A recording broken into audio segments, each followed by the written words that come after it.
Jyoti Aravinda, Jyoti Aravinda.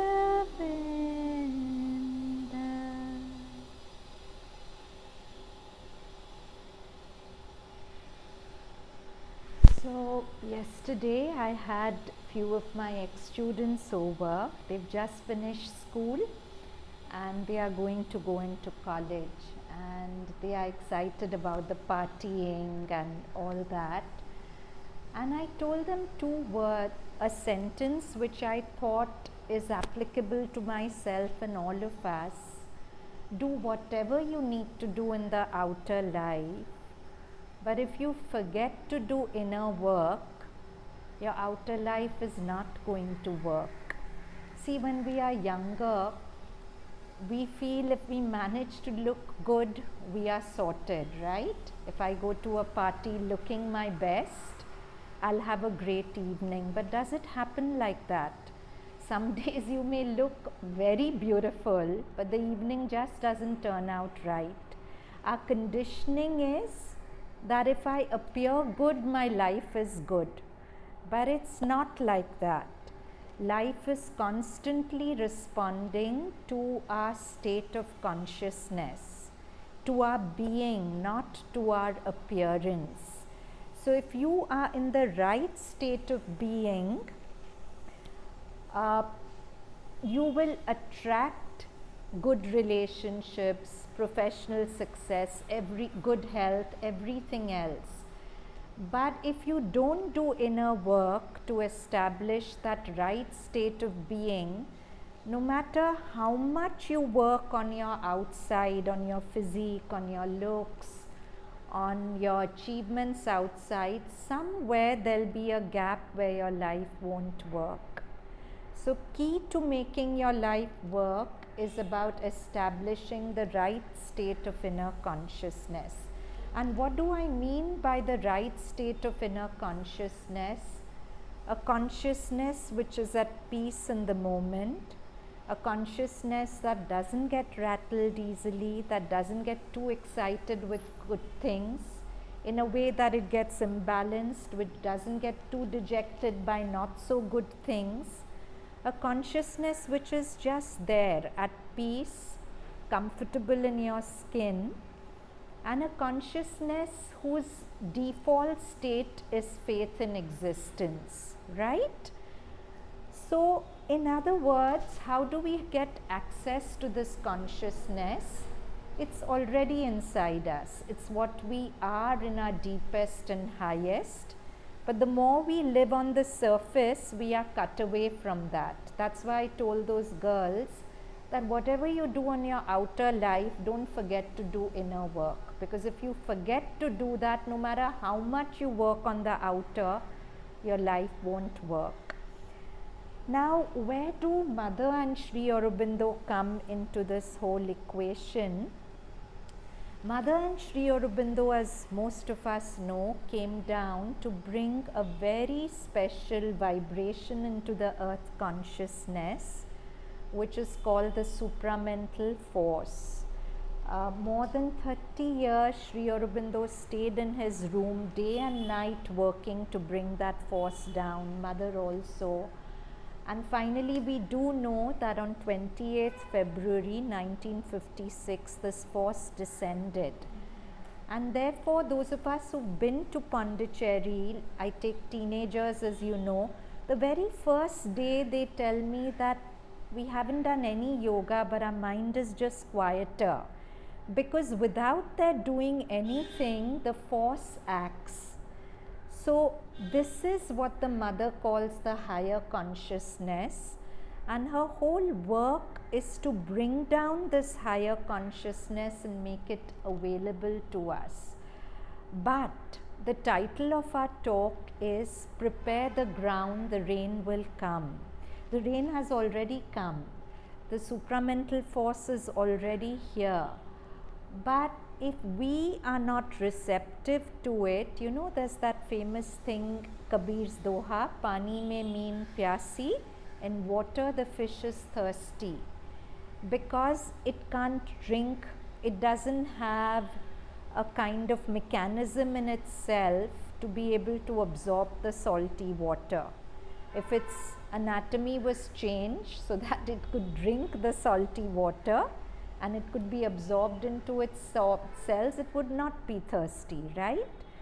So if our ground is not ready, even though this consciousness is there, it's all around us, if we are not able to open our mouth and take it in, then that's our loss. So our talk today is about preparing the ground. How do we prepare the ground so that we receive the rain? You just have to prepare the ground and the rain will come. So we go to our PDF.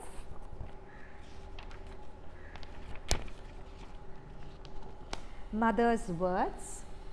Lack of receptivity in some part can cause disequilibrium. Mother's words, you have been told, open yourself, you will receive the force. You have been told, have faith, be of good will, and you will be protected.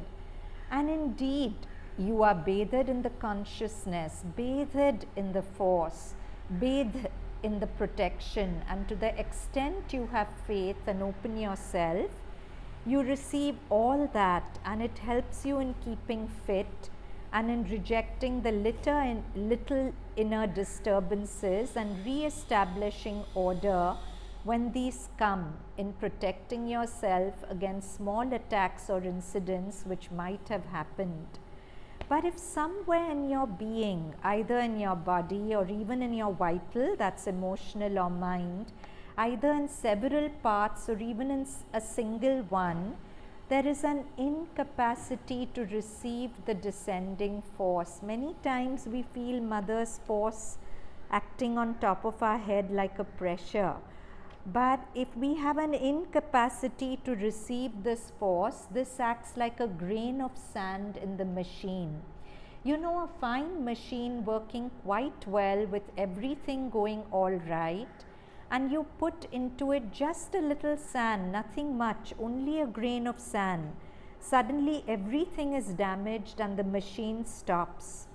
Well, just a little lack of receptivity somewhere, something that is unable to receive the force, that is completely shut up. When one looks at it, it becomes as if it were a dark little spot somewhere, a tiny thing hard as stone. The force cannot enter it and refuses to receive it. Either it cannot or it will not. And immediately that produces a great imbalance. And this thing that was moving upwards, that was blooming so wonderfully, finds itself sick. And sometimes just when you were in the normal equilibrium, you were in good health, everything was going on well, you had nothing to complain about. One day you grasped a new idea, received a new impulse, when you had a great aspiration and received a great force and had a marvelous experience, a beautiful experience opening to you inner doors, giving you a knowledge you did not have before. Then you were sure that everything was going to be all right. The next day you're taken ill. You stay still, that it is impossible, that should not happen. But it was quite simply what I have said, a grain of sand. There was something that could not receive. Immediately it brings about a disequilibrium, even though it was very small. It is enough and you fall ill. Some of us might have experienced this, that after a very, very deep meditation, suddenly we feel emotionally not so good, or we even physically fall sick, because the force goes deep down and brings out things that need to be brought out. So it's always like that. So that's why it's very important to prepare the ground, because if you don't prepare the ground and the force descends, it creates imbalances in the being. So today we are going to talk about two aspects of preparing the ground. Preparing the ground is about bringing into balance two fundamental relationships. Any guesses what those relationships are? One, relationship with your thought. We don't spend much time working on it, but it's very important to have the right relationship with your thoughts. We'll talk about it. Second is our interpersonal relationships, because they often cause a lot of black blockages in us, right? Traumas from the past, current traumas. So repairing our relationships with these two, our relationship with thought and our interpersonal relationships. Of course, there are many other ways of preparing the ground, but today we largely focus on these two. Now, your relationship with thought. Our normal relationship is we believe our thoughts blindly, right? Anything that the mind suggests to us, we start going on different trips as the mind takes us. But looking back, we see what was all that about. That wasn't even true. Why did I go on that trip? Very many of you have told me that I don't even know why I did that, why I harassed that person so much, why I went on that whole trip. But at the moment the suggestion came to you that it's like that and it's like this, the thought was very real to you.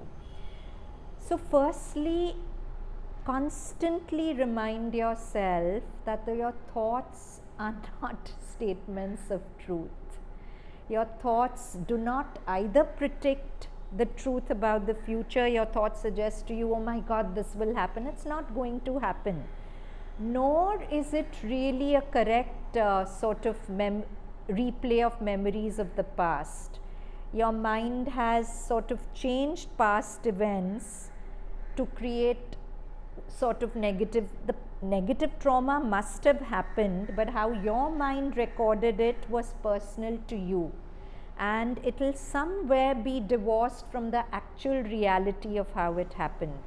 So one is, don't believe your thoughts. Every time your mind tries to suggest something negative, see through it. Tell yourself it's only a thought, it's not real. Thought has taken me on trips before. I'm not going to let it take me on a trip again. And then recognize the mechanism of your thinking. A lot of your thinking is about trying to get control, isn't it? For example, something, it's hot just now, supposing. You already know it's hot, but you'll think it's hot. Then you'll try to make yourself comfortable. Maybe I'll make the fan faster, maybe I'll open the windows. Nothing wrong with that. But just see, a lot of your thinking is about controlling life, is about making yourself comfortable. A lot of your thought comes from survival mechanism, right? You need to keep thinking to fix things, to control things, to change yourself, to change life. It has its purpose, but beyond a point it gets neurotic, right? You keep overthinking about how to keep yourself floating. And the point is, you don't need to do that. We've done this many times, and Mother has also said it, that there is a veiled intelligence from behind which is working everything out for you. You have to learn to just be and trust it. Sometimes your overthinking actually gets in the way of its working. If you just suppose there's a problem you're dealing with, sure, do all you can, but overthinking about it will not solve it and will in fact get in the way of the force which is actually working to solve it. So have faith in that intelligence and let it be. Don't get caught up in overthinking. I was just talking about y'all girls. I was just talking about your visit yesterday. Very clever. Okay, all right. So, girls, to sum it up, we were saying what I told you all yesterday. If you want your outer life to work, what should you do? Work on your inner life. And in order to work on your inner life, you need to repair two relationships. One is relationship with your thoughts, and second, interpersonal relationships. So relationship with thoughts, I was saying that don't take your thoughts very seriously. They take you on various trips. When they start taking you on trips again, remind yourself it's only a thought, it's not real. And also recognize that you tend to overthink in a way, in a bit to control life. But suppose you let go of that control when it doesn't serve you and just trust that something bigger than you is handling everything. And if I just let a problem be, it will be resolved in its own time. Okay, now I'm going to read you Michael Singer's words. Take a moment to examine the difference between your experience of the outside world and your interactions with the mental world. When you're just thinking, you're free to create whatever thoughts you want in your mind. When you're just thinking, you can create anything. And these thoughts are expressed through the voice in your head. You are very accustomed to settling into the playground of the mind and creating and manipulating thoughts, right? You're always trying to manipulate your thoughts to safety, to feeling secure. I want to think and think and think till I get that thought which makes me feel safe. This inner world is an alternate environment that is under your control. The outside world, however, marches to its own laws. You can control the world of your thought, and it can give you an illusion that it's giving you control over the outer world. But the outer world is going to march to its own rhythm. It's not going to obey the rhythm of your thoughts. The outside world, however, marches to its own laws. When the voice narrates the outside world to you, those thoughts are now side by side in parity with all your thoughts. All these thoughts intermix and actually influence your experience of the world around. What you end up experiencing is really a personal presentation of the world according to you, rather than the stark, unfiltered experience of what is really out there. Do you get that? You don't question the way you see the world, but always remember the world you're seeing inside you is very different from the world that actually exists outside. So I always tell you there are as many universes as there are people, because each mind is living in its own universe and it's different from the universe others are living in. This mental manipulation of outer experience allows you to buffer reality as it comes in. For example, there are myriad things that you see at any given moment, yet you only narrate a few of them. The ones you discuss in your mind are the ones that matter to you. With this subtle form of pre-processing, you manage to control the experience of reality so that it all fits together inside your mind. Your consciousness is actually experiencing your mental model of reality, not reality itself. You have to watch this very carefully because you do it all the time. You're walking outside in winter, you start to shiver, and the voice in your head says it's cold. Now, how did that help? You already knew it was cold. You're the one who's experiencing the cold. Why is it telling you this? You recreate the world within your mind because you can control your mind, whereas you can't control the world. That is why you mentally talk about it. If you don't get the world the way you like it, you internally verbalize it, judge it, complain about it, and then decide what to do about it. This makes you feel more empowered. When your body experiences cold, there may be nothing you can do to affect the temperature. But when your mind verbalizes it's cold, you can say, we are almost home, just a few minutes more, now you feel better. In the thought world, there's always something you can do to control the experience.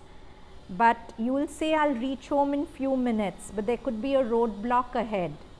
There's no control. You're trying to get control in your thoughts, but that's what you're creating. Actually, you have no control on the life outside, or very little. Basically, you recreate the outside world inside yourself, and then you live in your mind. What if you decided not to do this? If you decided not to narrate and instead just consciously observe, didn't keep narrating, it's cold, in few minutes I'll get home, in few minutes I'll be fine. Suppose you didn't keep saying that and instead just consciously observe the world, you will feel more open and exposed. This is because you really don't know what will happen next, and your mind is accustomed to helping you. It does this by processing your current experiences in a way that makes them fit with your views of the past and visions of the future. All of this helps to create a semblance of control. If your mind doesn't do this, you simply become too uncomfortable. Reality is too real for most of us, so we temper it with our mind. Do you see that? We don't want to be with reality, so we keep altering it to be what suits us. You will come to see that the mind talks all the time because you gave it a job to do. You use it as a protection mechanism, a form of defense. Ultimately, it makes you feel more secure. As long as that's what you want, you will be forced to constantly use your mind to buffer yourself from life instead of living it. This world is unfolding and really has very little to do with you or your thoughts. Understand this. The world outside is unfolding quite independent of what you want or what you think about it. It was here long before you came, and it will be here long after you live. In the attempt of holding the world together, you're really just trying to hold yourself together. And in a way imprisoning yourself, right? You're not really living because you're all the time trying to protect yourself from life with your thoughts. Do you see that? Suppose you gave that away and just remained present in the moment to see what life gives you. True personal growth is about transcending the part of you that is not okay and needs protection. This is done by constantly remembering that you are the one inside that notices the voice talking. That is the way out. The one inside who is aware that you're always talking to yourself about yourself is always silent. So you think that the one talking in your head, the voice of thoughts, is you. But that's not you. The real you is the one inside listening to this voice, and that you is always silent. It is the doorway to the depths of your being. To be aware that you're watching the voice talk is to stand on the threshold of a fantastic inner journey. If used properly, the same mental voice that has been a source of worry, distraction and general neurosis can become the launching ground for true spiritual awakening. This is really something quite fantastic. I've said this story many times. I think you'll remember it. There was one girl I taught who was very ruled by this voice in her head, and because she was very ruled by this voice in her head, she saw everyone as enemies. Her parents were enemies, her friends were enemies. She was constantly getting into fights with everyone, had suicidal thoughts, things like that. And she'd taken yoga as her optional subject, and all through 9th we worked, no change. Then finally, when we were studying one chapter, we did this thing of stepping back and watching your thoughts, being a third person to that voice in your head. Now, most of my class didn't get it because it's a very subtle practice. You can understand it, but to actually experience it, in a way you have to be spiritually very ripe for it. But this girl got it. So as soon as she opened her eyes, she was all like this. And then next day, when I saw her next, I go to school twice a week. So when I went the next time to school, she'd practiced this for 4-5 days. So she told me, Miss, this was a game changer for me. I've been sitting every day for 10 minutes and just watching my thoughts. And I realized that my mind has just been taking me on trips. I don't need to go on the trips anymore. And she was a completely different person after it. So if you get, that's what Michael Singer is saying, that to be aware that you're watching the voice talk is to stand on the threshold of a fantastic inner journey. If used properly, the same mental voice that has been a source of worry, distraction, and general neurosis can become the launching ground for true spiritual awakening. Come to know the one who watches the voice, and you will come to know of one of the greatest mysteries of creation.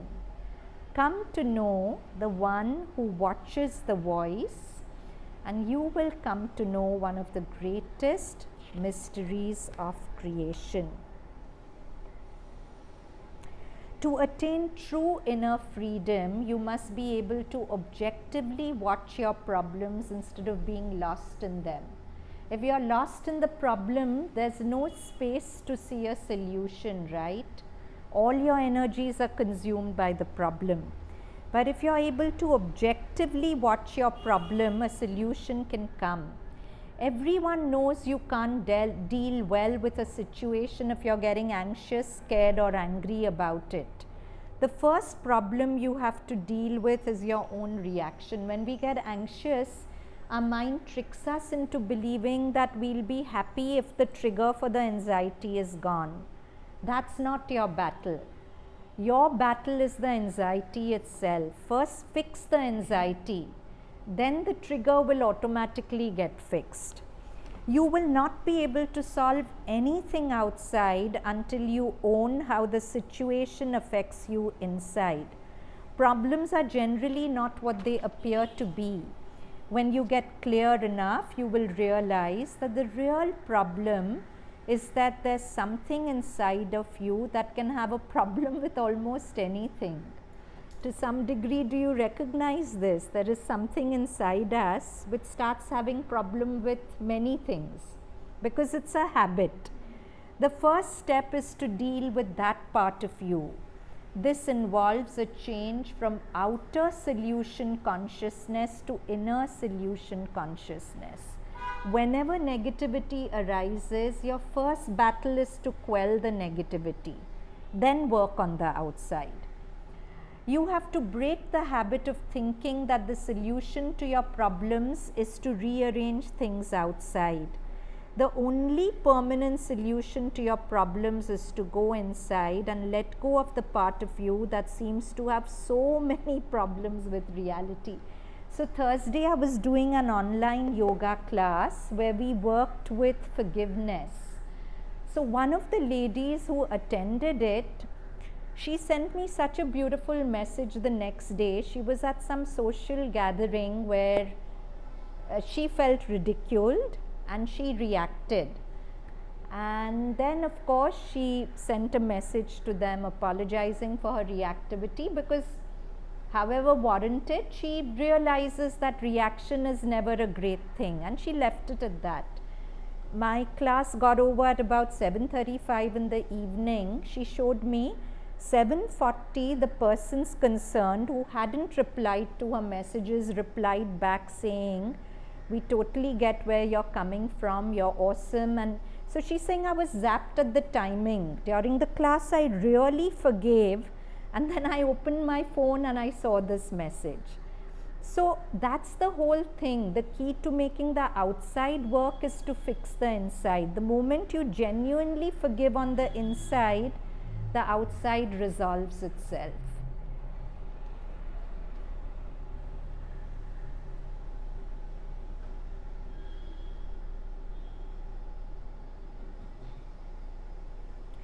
You can watch yourself be jealous or angry. You don't have to think about it or analyze it. You can just be aware. Who is it that sees all this? Who notices the changes going on inside? When you tell a friend, every time I talk to Tom, it gets me upset. Substitute it with any name instead of Tom.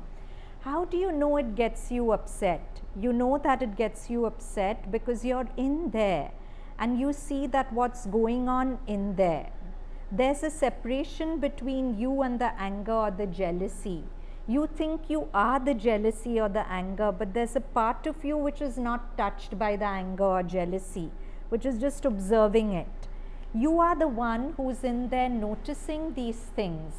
Once you take that seat of consciousness, you can get rid of these personal disturbances. You start by watching. Just be aware that you're aware of what's going on in there. It's easy.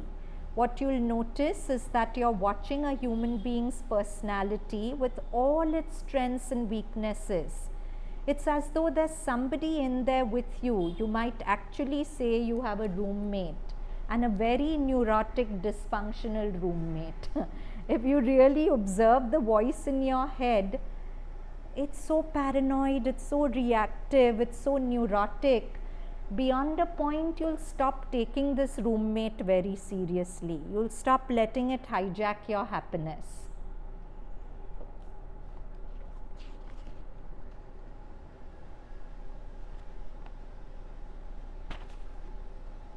Okay. So this was about fixing your relationship with thoughts. Who will sum it up for me? Come on, I want answers from you. Who will summarize? What should we keep in mind? And remember, your relationship with thought is actually the most important relationship in your life. Everything else depends on it. So what are aspects of a functional relationship with thought?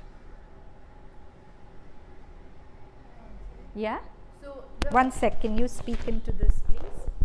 I think that the aspects of a functional relationship with thought are when you realize that you are not your thought, you are different from your thought, and as you said, that you are the person who's listening to the thoughts, so you don't need to identify with those thoughts. And as you said, you need to fix your inner self. If something is irritating you outside of your life, to fix the outside, before that you need to fix your inner self, because that's the only thing that you can control, because you can't control the world outside of you. So instead of overthinking to control the outside, just be in faith that if I keep my consciousness whole, whatever's not in place outside will correct itself, because the outside is always mirroring my inside. Yeah? So now we come to, I said, preparing the ground to receive the rain is about fixing two relationships. One is relationship with your thoughts, and the other is interpersonal relationship. So there's this wonderful book written by Alexandra Solomon. These are extracts from there, really powerful and really practical. Okay, so I'm going to read excerpts from there. Isaac's father said, all day long I was aware that my father was focusing on things that weren't going right. The rain, the photographer running late, some last minute schedule changes. They were probably at a function and the father was grumbling about everything. Then I bumped into him in the men's room at some point, and he said straight up, this is the worst wedding I've ever been to. I put my hand on his shoulder and I said, I'm having the time of my life. Can you believe it? I was so proud of myself. This is Isaac saying. Isaac had grown really tired of carrying the weight of his father's judgment, and he was beginning to choose a different path. He was clear that internalizing his father's harsh voice compromised his relationship with himself, and it compromised his relationship with Yuko, probably his partner. Isaac had worked hard to establish boundaries in his relationship with his father, and that hard work was paying off. Most impressive about Isaac's story was that he found a way to meet his father's remark with boundaries and love. What did he do? He put his hand on his father's shoulder without any animosity and just stated what he was feeling. He didn't make his father wrong. He didn't tell him, you're always like this, you're so annoying. He didn't do any of that. He just held on to what he was being, stated it, and connected with his father, making it clear that he wasn't going to join his father in being the way he was. He neither absorbed his father's words, letting them turn him to mush, nor pushed his father away by either retreating from him or raging at him. He felt both loving towards and separate from his father. Wow, those are some healthy boundaries. Our emotional boundaries dictate the kind of behavior we invite, tolerate, encourage and reject from others. Being able to effectively navigate the boundary between self and other requires self-awareness and courage. It requires courage, right? When people are complaining a lot about something, it requires courage to say that no, my view is different, and self-awareness to say it without making them wrong. Remember, there are as many universes as there are minds. In my mind, this is my truth. I need courage to say it. I also need self-awareness to recognize that the truth in their mind is going to be different from mine because they are living in another universe. Boundaries are anything but black and white. They are contextual, relational and ever-changing. Boundaries in relationship. Therefore, the best we can ever hope to do in a relationship is grant each other space in which each person can state, hey, you're in too close, or where are you? I can't feel you, right? If somebody gets too close, you can lovingly say, hey, you're too close, I need space. Or if they are too far away, to gently ask them, hey, where are you? I can't feel you in my space at all. Relationships in which this kind of feedback can occur are brave and intimate indeed. It's brave. Sometimes we don't want to state because we don't want to rock the boat. Somebody is clawing me too much. I don't have the courage to tell them, please give me my space. Or it comes out in so much anger that it creates rancor. But if I can, like Isaac, put my hand on the person's shoulder and very gently, without feeling any rancor, say that I need my space. I love you, but give me my space. Or if somebody is going too far away, without making them wrong, without putting them on the defensive, say that, where are you? I can't feel you. I feel I'm losing intimacy with you. I can state it, but without making the person wrong. I once heard an addiction specialist use a phrase that really stuck with me. Say what you mean what you say, but don't say it in a mean way.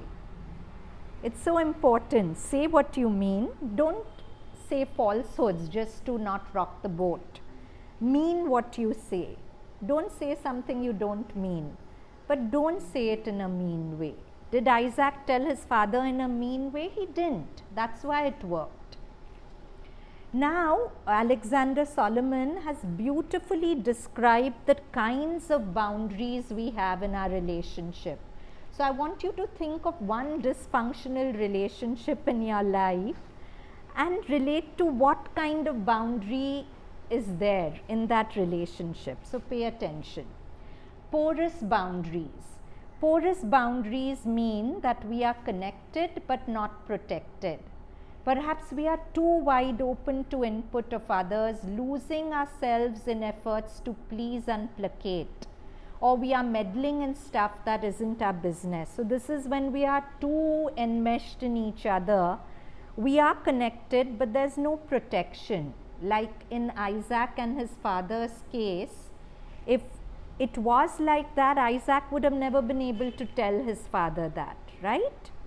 So that is porous boundaries. All of you got what that means? 2 is absorbing boundaries. Are there relational moments in which you feel overly responsible to fix, to heal, to compensate for? Suppose your child has been through a trauma or a friend has been through a trauma. You overextend yourself to fix, protect, heal, compensate. When you take on that which is not yours, you allow yourself to be drained, with others taking what you have not lovingly given. Do you get that? That is absorbing. When you absorb another's pain to an extent that's not healthy and you can't deal with it. Third is intruding. Do you intrude into spaces where you're not wanted or needed? Inserting yourself, ignoring feedback, demanding what's not given in love. Remember, there's a yama in Patanjali's Yoga Sutras. Do you remember?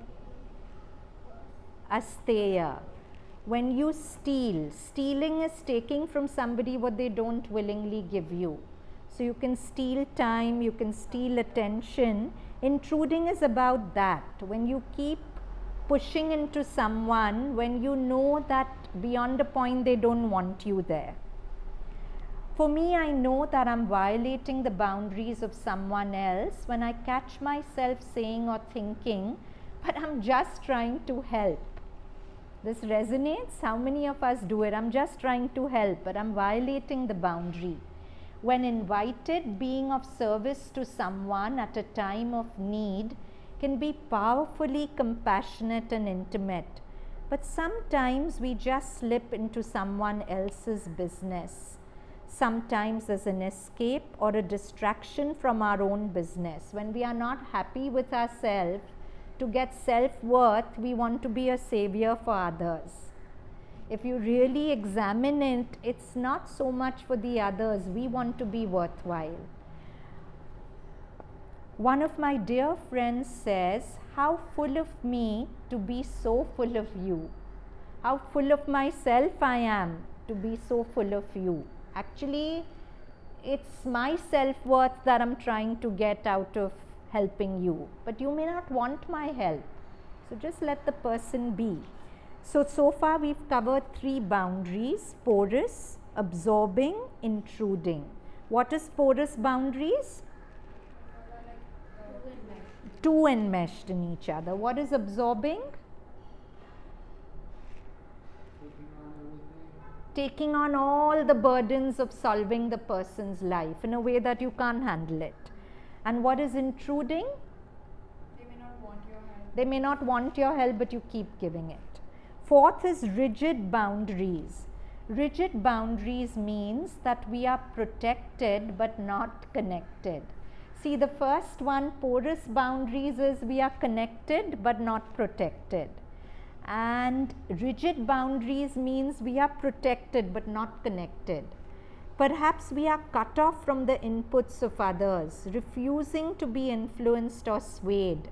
Or maybe we are shut down and struggling to open ourselves to express what is inside us. So to keep ourselves safe, we cut off. We build a defense mechanism where we don't connect, but that's our way of protecting ourselves. Okay, then the fifth one is blocking. In some of your relationships, do you feel vigilant, on guard, and afraid of being ambushed? When your boundaries are rigid, we may find ourselves refusing to let in the inputs of others, usually for fear of being attacked. Yeah? Usually if we've had a traumatic childhood, this is very common. We project our traumatizing parent onto our partner, on our friends, and we just don't take in the inputs. They may say a very harmless thing, but we project what our father has said or our mother has said, and we get defensive about it. So we block them out. We feel brittle, edgy and defensive, and we probably come across that way too, brittle, edgy and defensive. But sometimes our relationship could become abusive. Then we have to shut down such abusive relationships. And the last boundary, restraining. If those around you say you feel hard to reach or complain that you don't open up, it might be that you rigidly hold yourself back from self-expression, restraining. I don't want to make myself vulnerable, so I won't really share what's important to me. I'll talk about politics, I'll talk about everything else, but I won't talk about really what I am. Perhaps you keep a tight rein on self-expression because you learned early on that it wasn't safe to give voice to your feelings. Or maybe when you shared with somebody, they betrayed you or whatever. So after that, you don't want to trust somebody else and really share. Sometimes we get stuck holding tightly to an old way of coping long after it has served its original purpose. Healthy relational boundaries mean letting others know how their words or action make us feel. So beautiful, so simple. Healthy relational boundaries mean letting others know how their words or actions make us feel. Restraining ourselves from sharing our internal world with other people can leave us feeling resentful and devitalized. We feel nobody understands me, I resent the world, I resent people, but actually that's not so. That's just a reality you've created in your head. So the 6 boundaries, the first is porous boundaries, we've discussed that. Absorbing boundaries. Third is intruding boundaries. And what are rigid boundaries? We feel protected but not connected. Blocking. What is blocking? Imposing a past onto a present person and blocking them out. And restraining, you don't really express yourself because you feel vulnerable. So how many of us in our dysfunctional relationship feel that our boundary is porous? Can I have a show of hands? How many of you feel it's absorbing? Actually we do, but I told you to think of one dysfunctional relationship, and in this moment, which is the most prominent of the boundaries for that. So absorbing would be who? Absorbing. Okay. Intruding? Well, you're the one intruding. You're intruding. You're intruding. Rigid boundaries, protected but not connected. Oh. So change that. Blocking. Okay. Huh? Can we have 2? Yeah, you can. Restraining. Restraining, where you don't express yourself. Okay, so it's good to work on this by whenever you feel one of these dysfunctional boundaries coming up, label it. Labeling is bringing consciousness to it. These boundaries are unconscious thought patterns, right? So make it conscious by labeling. So whenever I want to express myself to somebody, but I feel, oh my God, what will she think of me if I say it? Which boundary has come up? Restraining. So recognize it and say, no, I don't need this anymore. I'm going to be courageous. Remember, to have healthy boundaries, what are the 2 qualities you need? Courage and self-awareness, right? So have the courage to be yourself. Have the courage to break the old way of getting stuck in these boundaries and go ahead and change them. You have the PDF. Read it again and again at home and work on these boundaries. They are quite a game changer in relationships. Forgiveness is a cancelled debt, by Mark and Stanley. This definition, such a beautiful we worked with this in the Thursday class. What does it mean, forgiveness is a cancelled debt? Like you expect something of them, like an apology. So yes, very good. If I'm not forgiving someone, I feel they owe me an apology. They owe it to me to make right the damage they've caused. Or if not, life owes it to me to make right. I'm feeling wronged.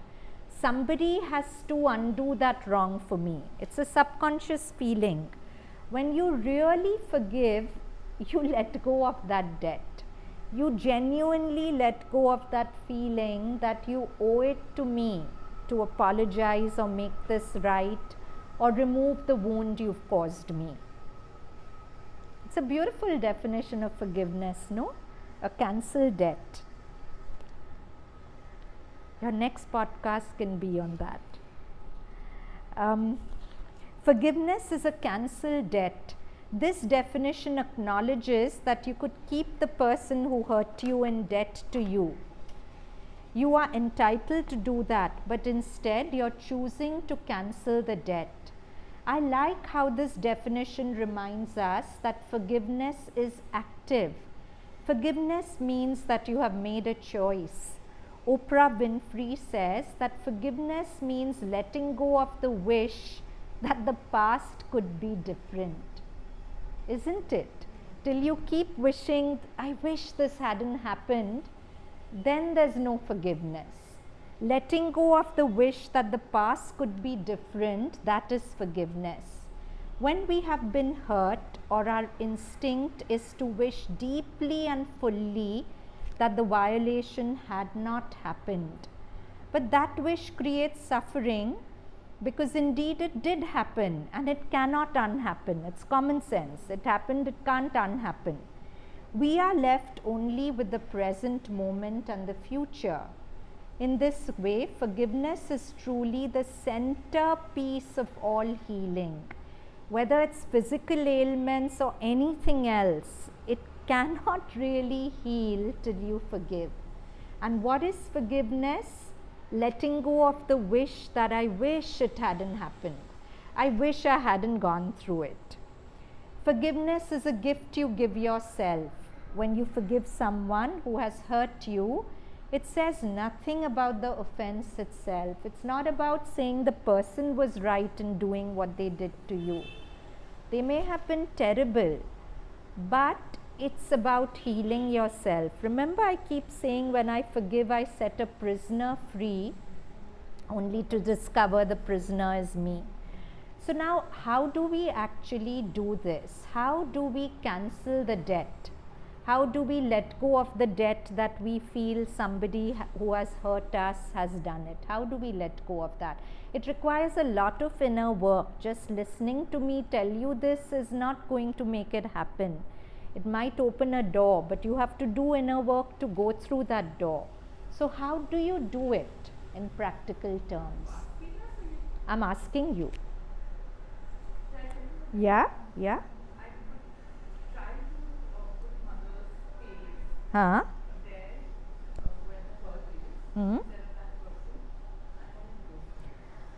Sure, that's one way, and that's a very beautiful way of constantly remembering that everyone is the divine. The mother says, no, everyone is me wearing a silly mask. So it helps to remember that actually Mother and Sri Aurobindo says in an unconscious person there's nothing like free will. Every person is just being played by forces of nature. So how can you blame them for what they did? They are being governed by their nature, they are being pulled by their nature. But remember one thing, it's not a random play of nature. There's a meaning in every curve and line, Sri Aurobindo says in Savitri. So there's a purpose to why their nature is being played like this to give you that experience. Pain never comes to you without a hidden gift. It comes to make you grow in ways, it makes you exceed your boundaries, it makes you question life. If everything was easy, you'd never question life. So understand, as part of the bigger picture, it's part of the unfolding perfection. However imperfect it seems to you, in the larger picture, it fits the perfection of schemes. Can you please speak into the I'll mic? be loud. Okay. To forgive in itself, you have to let go of self-importance. Because there's a very strong self-importance associated. Yes. Because we have a very strong self-regard in every situation. So it's almost like you did this to me, I am so important, how did you reduce Yes. my importance? Otherwise you will not feel the urge to forgive or not to forgive. Yes. So you have to reduce your self-importance in your own eyes. It's Yes. okay, it happens. Yes. But if your regard is too strong, or this person did If your this to ego me, is too strong. yes, and that I sense has to be a little lesser. Yes. You know, I have a very wise friend, and one day somebody said something quite demeaning to her. So I was hurt. So I said, we should tell that person something. So she said, I also thought that, but then I thought that who am I so great that she can't talk to me like that? And that at that time I said, why are you saying that? Of course you're worth it and you have to. But later on when I thought about it, I found so much wisdom in that words. When we say, he can't talk to me like that. How dare he say this to me? Somewhere I'm making myself very great. I am so great that I can't be spoken to like that. But it was beautiful to hear that. Who am I so great that I can't be spoken to like that? And why not? It's very humbling. And I don't know if it makes sense to you, and I don't know how to. Does it make sense? It's not about being a doormat. I don't want you to go through to that extreme. I would like you to stand up for yourself when you need to, but not out of arrogance and ego. Not out of that sense that I'm so great, how dare you say this to me. But you could tell the person that just in a logical way, it's not very conscious to talk to any human being, myself included, like that. Not specifically me, but any human being, it's not very conscious to talk like that too. But don't make it personal. That's what this is saying. Is that like, sorry, Huh? Is it like before forgiving, you are thankful to that person that you are faced that situation? You for can, your own if that helps, Komal, yes. But it's not easy for everyone to Yeah. be thankful. If it comes to you, sure, be grateful to the person for the growth. no, that extent when you're talking about being a doormat, if you're in the right consciousness and you're not, it's not about reducing your I to increase another's I, it's about self-giving to the movement. Yes. It happened to me like an experience. I generally get a little angry at people who drive a little rashly, and I had a little bit of a Loud. I had a little bit of an incident with someone, and they kind of rammed into me. And in that moment, usual reaction is to say cuss at them or to say something nasty. This time I just looked at him, I smiled at him. His reaction was so apologetic. So nice. That's the whole thing. That's the game changer. And if I would have shouted at him, we would have both been shouting Absolutely. at each other, behaving like two lunatics on the street. But instead of that moment, When did this happen? about a few weeks back. So, but Nice. It's sometimes wavers, not always the case. That time. But at least you know that's the better way to be. And it was actually after a yoga class, so I was in a good state of mind. Yeah, that makes all the difference. So now about self-compassion. Self-compassion is a powerful antidote to shame. A lot of us, how many of us feel that we won't admit it to people, but we spend quite a bit of our time during the week feeling ashamed about this, ashamed about that, yes? So this piece is saying self-compassion is a powerful way of resolving shame. In fact, it's really the only antidote to shame. The heart of self-compassion is deep friendship with oneself. I am on my own team. It's such a beautiful way to live, right? I am on my own team. Self-compassion is not about a new idea here, as it has shown up in various chapters through the book. Every time we enact healthy boundaries by saying yes when we mean yes and no when we mean no, we are practicing self-compassion. So beautiful, no? Lot of us are just ye-sayers or people pleasers. And every time we do that, we are not being compassionate to ourselves. Yeah? Every time, a simple thing like I'm in a restaurant and I want a particular dish, but others are ordering other things, and I feel it will be more convenient to order what they are ordering. I'm not practicing self-compassion, right? I want a window seat when I'm traveling, but just to look good to others, I'm offering them the window seat. Then again, it's a fine line between self-compassion and being selfish. We don't want to go to either extreme. It's a very fine razor's edge balance between being true to yourself and yet being kind to others. So every time we enact healthy boundaries by saying yes when we mean yes and no when we mean no, we are practicing self-compassion. Every time we return our attention to the present moment, dropping self-criticism and negative self-talk, we are practicing self-compassion. Very beautiful. Whenever your mind is criticizing, you're so silly, you look like this, you said this, why did you behave like this, I'm so stupid, I always do this, all this negative self-talk, every time you drop it and come back to your breath, even that one movement is a moment of self-compassion. Or sending yourself metta. Self-compassion is not the same as self-esteem. It's not about hollowly propping yourself up, mindlessly offering yourself self-affirmations about your own awesomeness. Self-compassion is also not about letting yourself off the hook. So sometimes I've done something bad, but I don't want to admit it to myself. That's also not self-compassion. I lie to myself. I justify. That's not being compassionate. It's about embracing all your imperfections and making a commitment to be gentle with yourself. As Dr. Neff says, self-compassion is about treating yourself the way you would treat a good friend. Beautiful, na? If your good friend did something wrong, would you say, how stupid you are, you always do this? You wouldn't. But to ourselves in our head, we always say that, no?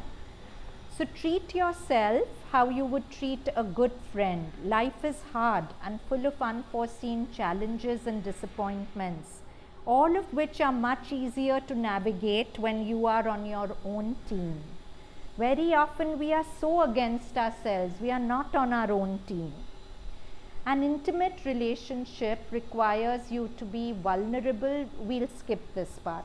Now, there's a very beautiful story about the mother. I started the talk, y'all missed it, saying that mother brought down the supramental force in Pondicherry, and that force constantly works to make us more conscious. So when the mother was in her body and people could go to her, there was one man who used to take her flowers every day. He was appointed that duty, and when he would come down, he would feel very proud. Everyone's watching me. I've gone to the mother, and every day I have this unique privilege. And few days this went on. Then one day he felt very guilty about it. He felt this is not correct. Instead of feeling grateful, I'm feeling all puffed up about it. So next time he went to the mother, he told her, Mother, this is what I feel every time I come out of your room. Because mother had told everyone, your weakest and worst things, just be open with me. If you tell me, I change them. Anyway, I know them. So she told him that I knew this from day one, because she's the mother, she knows everything. And because the force was working on you, you had this realization. So beautiful, no?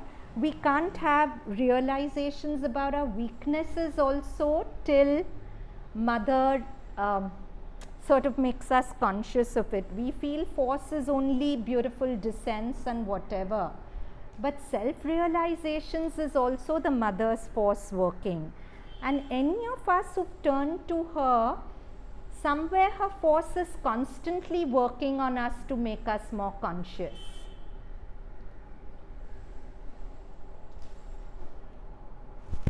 So now these are Sri Aurobindo's words about ascent and descent. Our yoga is a double movement of ascent and descent. One rises to higher levels of consciousness, but at this, so just to give you the link, the title of our talk was Prepare the Soil, the Rain Will Come. The rain is Mother's force, but we need to prepare our soil to receive it. So to prepare our soil, we looked at two aspects. What was that? Working on interpersonal relationships and working with your relationship with thoughts. So that part was about preparing the soil. Now we come to prepare the soil and it will rain. The force or the higher consciousness will come. Our yoga is a double movement of ascent and descent. One rises to higher and higher levels of consciousness, but at the same time one brings down their power not only into mind and life, but in the end even into the body.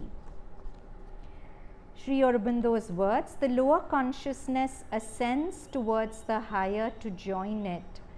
The higher descends into the lower to transform it. It is the rule of consciousness in this sadhana. In this yoga, the whole principle is to open oneself to the divine influence. See, when we go to Pandi, we don't even have to do anything. One of you was telling me yesterday that few hours into going to Pandi, you suddenly felt your thoughts slowing down and just everything shifted. But any case, and there are some people who will go to Pandi and feel nothing. It depends on your openness and receptivity. So in this yoga, the whole principle is to open oneself to the divine influence. It is there above you, and if you can once become conscious of it, you have then to call it down into you. It descends into the mind and into the body as peace, as light, as a force that works, as the presence of the divine with or without form, as Ananda. Before one has this consciousness, one has to have faith and aspire for the opening. Aspiration, call, prayer are forms of one and the same thing and are all effective. You can take the form that comes to you or is easiest to you. So, Mother and Sri Aurobindo have opened up such a beautiful and easy path for us. For example, if you are grappling with a weakness in your nature, I'm sure many of us have experienced that you just sit with the mother and talk to her like she's a living person in front, and you tell her, and next day, third day, it's just weakened. If you ask how did it happen, I don't know how, but I just told her and she took it away. It's as simple as that, but you have to sincerely want it. So that's what Sri Aurobindo is saying. It's a prayer, an aspiration, a call. That's what his symbol is. The upward triangle is call. The downward triangle is the answer. And where the two meet, the lotus of inner perfection blooms. Right? Descent is an answer to your aspiration. These are Mother's words. And then above all, it is that inner flame, that aspiration, that need for light. It is a kind of, how to put it, luminous enthusiasm that seizes you. Very relatable, right? It's almost a thirst for light, this aspiration. A luminous enthusiasm that seizes you. It is an irresistible need to melt away, to give oneself, to exist only in the divine. At that moment, you have the experience of your aspiration. but that moment should be absolutely sincere and as integral as possible. That's why the preparation of the ground is necessary. If your ground is not ready, all the other pulls and calls of the world dilute your aspiration. But that moment should be absolutely sincere and as integral as possible. And all this must occur not only in the head, not only here, but must take place everywhere in all the cells of your body. The consciousness integrally must have an irresistible need. The thing lasts for some time, then diminishes, gets extinguished. You cannot keep these things for very long. But then it so happens that a moment later or the next day or sometime later, suddenly you have the opposite experience. Instead of feeling this ascent and all that, this is no longer there. And you have a feeling of the descent, the answer. And nothing but the answer exists. The descending triangle is the answer. So you've called for peace and light and whatever. And when the answer comes, nothing but the answer exists. Nothing but the divine thought, the divine will, the divine energy, the divine action exists any longer. And you too, you are no longer there. That is to say, it's an answer to your aspiration. It may happen immediately afterwards, but this is very rare. At the Samadhi, we've noticed it happens sometimes immediately afterwards. You call and it comes. If you have both simultaneously, then that state is perfect. What is both? The call and the answer. Usually they alternate more and more closely until the moment there is a total fusion. Then there is no more distinction. So let's I did this last class also, but since some have come first to the center, Hetal, can you read that out loudly into the mic? That's the message Mother gave for this center when it was opened. She was in her body when the center was opened, and that's Hetal who looks after the center. So just read it out, please, loudly. I remember it. Oh, you remember Yeah. it. Let this new house be filled with an ardent aspiration for the divine realization. And in answer to the call, the divine presence will always be there. So beautiful, no? That's the message she's given for this place. That let this new house, because it was newly being opened, be a place where we can ardently aspire for the divine and the truth. And she's promised us, in response to your call, the answer will always be there. So you can come any time during the week. The centers open 10 to 1 and 3 to 7 except Sundays. Anytime you're feeling low, out of sorts. I mean, I was just speaking to one of my students on Thursday after class. She raved and ranted, life is not worth living. Life is terrible, life has been unjust. Nothing I could tell her could appease her. And I told her, tomorrow you have a holiday, just come to Sarkar and talk to Mother. Sure enough, she messaged me on Sunday that I came, I raved and ranted at Mother, and I even apologized to her for raving and ranting, but I'm just feeling so good now. So it's not that you have to come here to just sit and meditate. You can, but just come and talk to Mother in your mind also. You can do it anywhere really, but this place does have a special vibe. You'll feel it more when nobody is talking and you're just sitting quietly with yourself. Okay, so we were going to, so let's do it. Since Mother has promised us that if we aspire and she'll answer, let's do it. Sit up straight and put your hand at the center of your chest and take your awareness a little behind where your fingertips touch. So that is the seat of our aspiration, the seat of the Mother's presence within each of us. So just gather all the scattered threads of your awareness and focus in this seed. If you like, you can bring an image of the Mother in your heart, but that's not compulsory. If it helps you, bring it. And Mother's words. This seat is the seat of aspiration. Like a luminous enthusiasm reaching out for light, reaching out for joy, reaching out for peace, reaching out for truth. So for a few breaths, just concentrate in this, what we call the heart center, the living presence of the Mother inside us.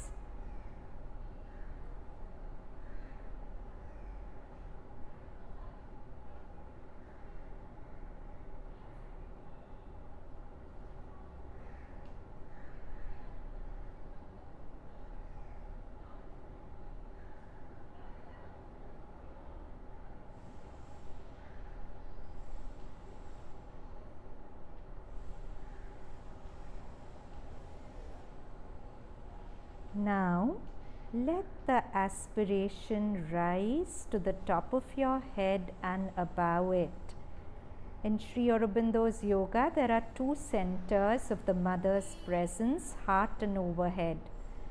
So enter the heart and climb overhead. Inhale, enter the heart. Climb overhead as if you're entering a lift and going up. Exhale, stay in the overhead space. But don't climb mechanically. Climb with an aspiration for the overhead light or peace or love or joy, whatever you want. Climb with that aspiration as you inhale. Exhale, stay overhead and see what you feel.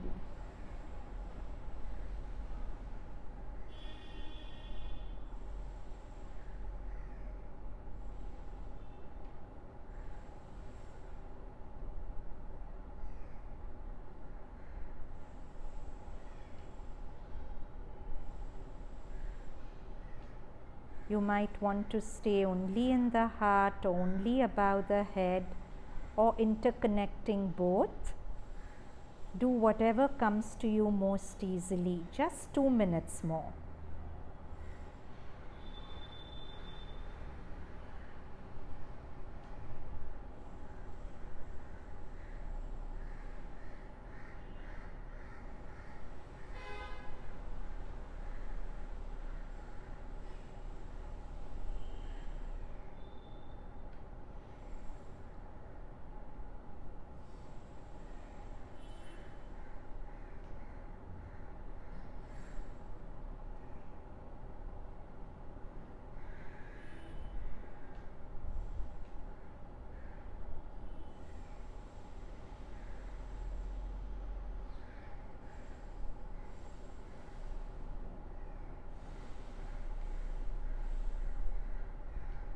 Might help you to repeat the word Mother or Ma or Om. Might not help also. Do what comes to you and what helps you to connect.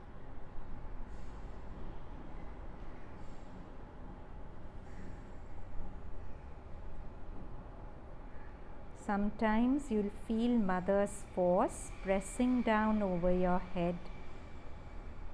Then just open the head joyfully so that it pours. You may not also. Don't pressurize yourself to feel anything. Just be open to what is.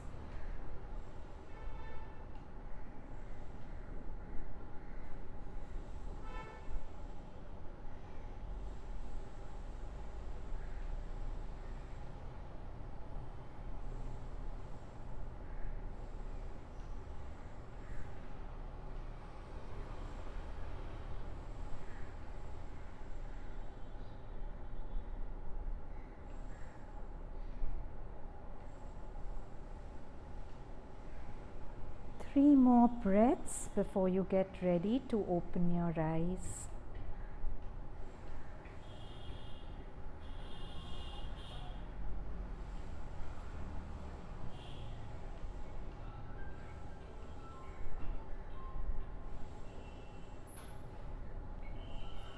And slowly open your eyes.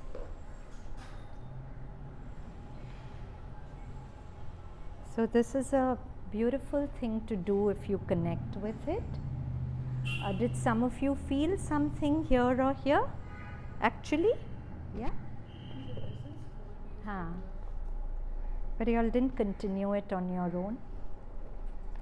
Okay, have a receptive attitude. The higher descends when you have a receptive quietude.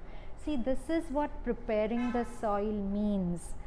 I mean, if you do this with a noisy mind, you'll feel it, but you'll keep getting pulled away by your thoughts and it won't achieve much.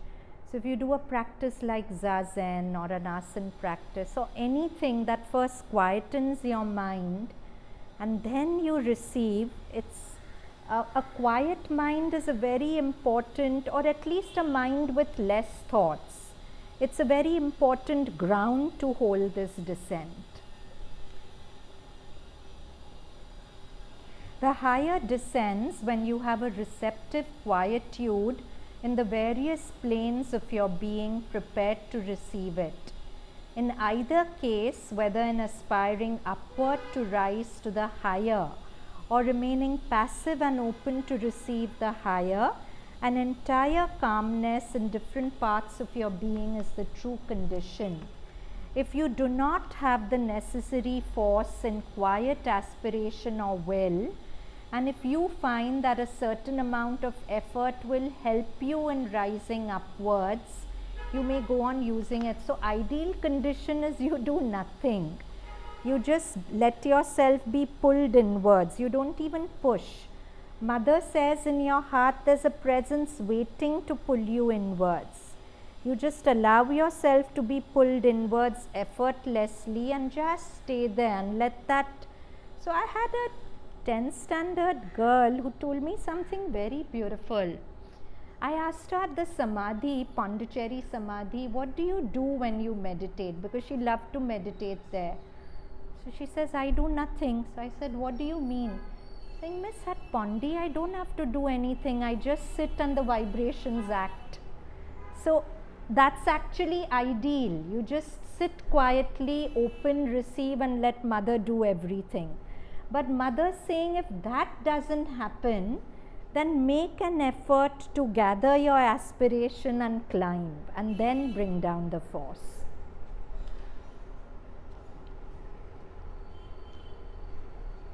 Call down purity and peace. So standing back, it will be easier also for you to find a quiet poise in yourself behind the struggling surface from which you can more effectively call in our help to deliver you.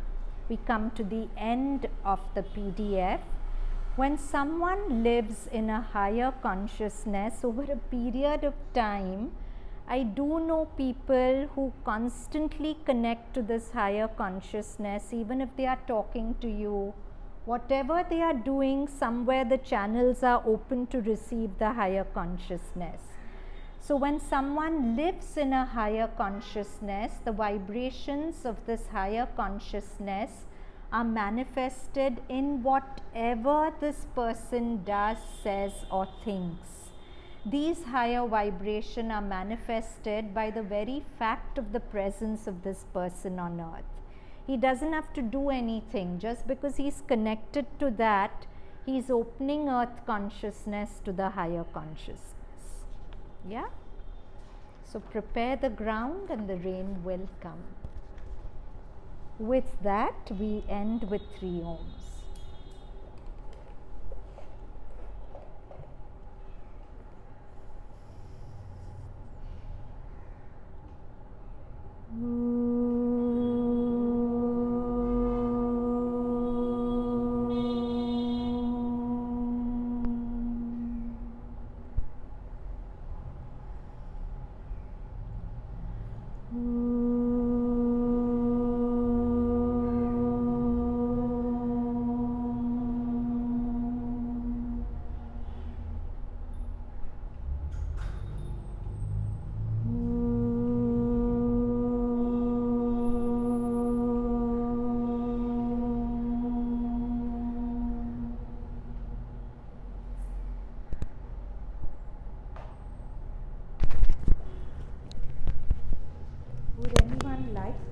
copy of this?